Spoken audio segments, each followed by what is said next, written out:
They fit together really well, actually, and that's one of the things that we're trying to convey. So what people don't realise is what a huge range of careers you can have in engineering and how exciting they are. And what's happening now is our young people are missing out, particularly girls. They don't realise what kind of careers they can have. And so working with places like the Royal Opera House, they are providing an opportunity to go and look behind the scenes and see what engineers do to help make the Royal Opera House the success it is. Yeah, I think a lot of people assume that engineering is, you know, in a boiler suit, hands dirty kind of job, but actually across the board there are engineers everywhere, aren't there? There are, and those stereotypes unfortunately start really early. Whereas we've got examples of people who might be working in the UK and they're working on water systems, and then a month later they're in Africa putting in sanitation systems, bringing water to people to help them survive and to make a real difference to their lives.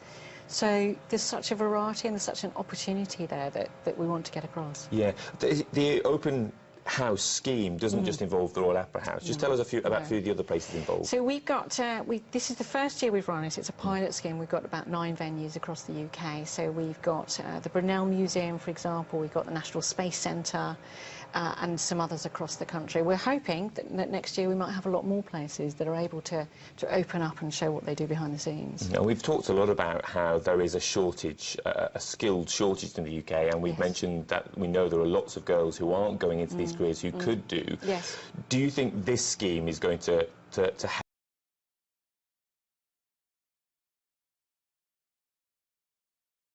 Quite got there. Yeah, we still have a long way to go. Only 6% of engineers are women, which is a really dreadful thing, and we do need to tackle that.